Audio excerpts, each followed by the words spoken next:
Hello everyone, welcome back to this channel.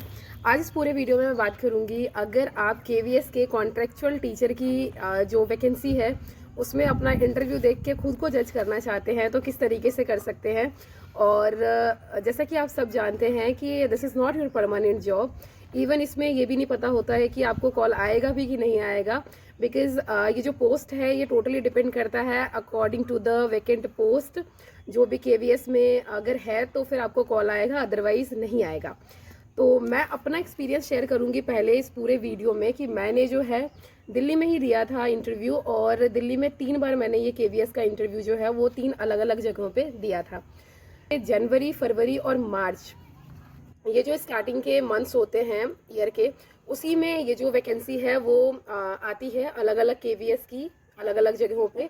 तो आपको ये पता चलेगा बेसिकली आपका जो भी नियरेस्ट केवीएस है ना, नियर बाई केवीएस है, उसके स्कूल के ऑफिशियल साइट पे। तो अगर, क्योंकि हर एक केवी जो है ना वो निकालता है, इसी ड्यूरेशन में निकालता है अपने स्कूल का जो भी कॉन्ट्रेक्चुअल टीचर का जो वैकेंसी है वो, चाहे वो पोस्ट कितने भी हो, लिमिटेड पोस्ट ही होते हैं, बट आप अपने आप को जो है जज कर सकते हैं वहाँ इंटरव्यू देके। तो बेसिकली आप उस स्कूल के वेबसाइट पे जाके वहाँ से जो है वो फॉर्म निकाल लेंगे। वहाँ पे सब कुछ गिवन होता है कि आपको कितने बजे जाना है, डेट टाइम वगैरह सब वहाँ पे गिवन होता है उस फॉर्म में। और उसके बाद जो है आप वो पूरा बायोडाटा जो है वो फिल कर लेंगे, वो जो फॉर्म है वो उसमें सारी अपनी डिटेल भर देंगे। एंड देन उसके बाद जो आपका एजुकेशनल है वो सेल्फ अटेस्ट कर देंगे, और उसके बाद जो है आपका डॉक्यूमेंट जो है वो डन है। और उसके बाद बहुत ही सेंट तरीके से जो है ड्रेसअप होना है फॉर द इंटरव्यू। और इस तरीके से जो है आपको, क्योंकि वॉक इन होता है, तो आपको फिर बहुत ही मतलब दिखना चाहिए कि लगना चाहिए प्रोफेशनल। और इस तरीके से जो है आप सारी वियर करेंगे तो वो और परफेक्ट रहेगा, और इस तरीके से आप जाएंगे इंटरव्यू देने के लिए। देखिए, मैंने जब इंटरव्यू दिया था, अगर मैं बात करूं 2021 वाली, वो मेरी फर्स्ट इंटरव्यू थी जहां पे मैंने सेम स्कूल में जो है 2 अलग अलग इंटरव्यू दिया था, 2 अलग अलग पोस्ट के लिए।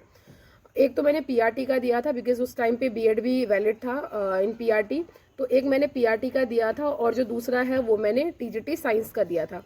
पहले मैंने पीआरटी का दिया था। पीआरटी के लिए भी वो सेम ही तरीका था जो उन्होंने टीजीटी के लिए रखा हुआ था। लाइक सबसे पहले आपको जाना होता है और अपने जितने भी डॉक्यूमेंट्स हैं वो सारे क्रॉस चेक कराने होते हैं, और उसके बाद जो है अपना फ़ोन नंबर वगैरह लिखवाना होता है वहाँ पे रजिस्टर्स में। और वहाँ उसके लिए जो है ऑलरेडी 2-3 टीचर्स जो अलॉट होते हैं।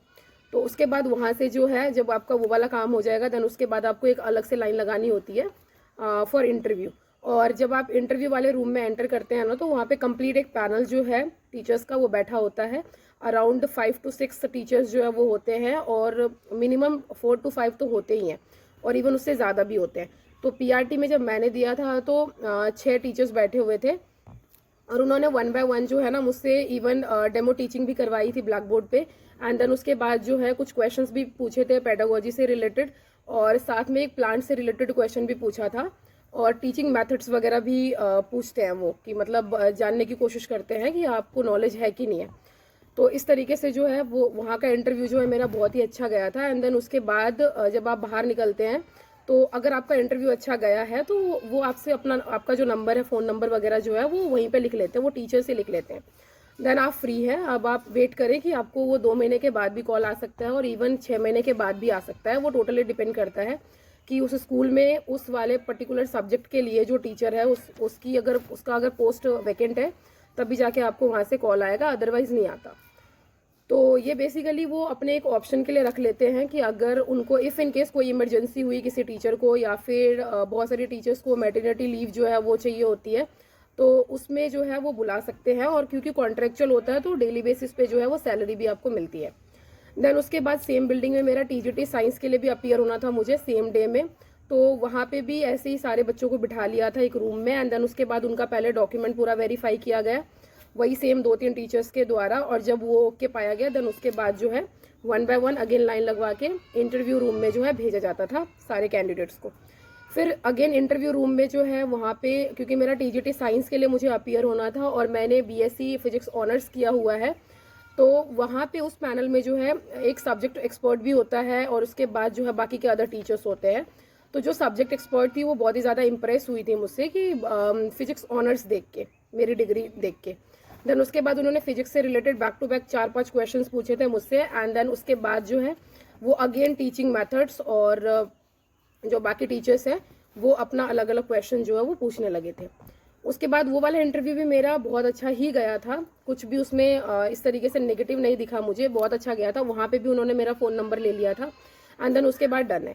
मतलब ये काम, इतना काम करने के बाद फिर आप वेट करें, क्योंकि ये परमानेंट नहीं होता, तो आप बस वेट करें कि अगर आपकी ज़रूरत हुई स्कूल को तो फ़ोन आएगा, अदरवाइज़ नहीं आएगा।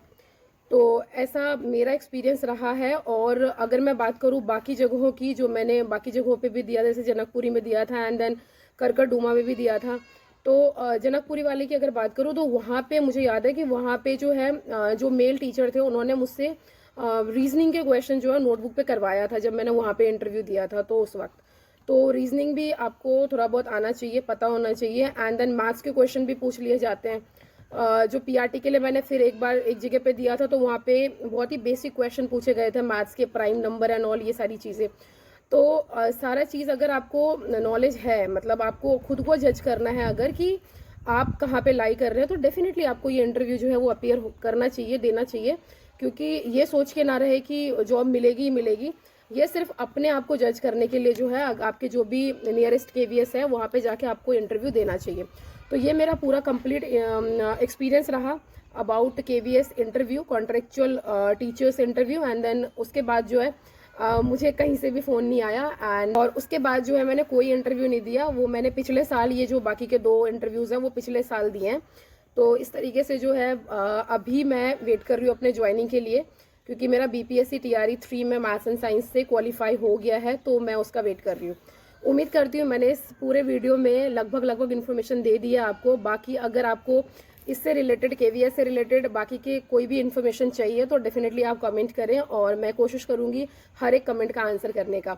So thank you so much for listening and stay tuned, stay connected. Please like, share and subscribe to this channel. Thank you so much.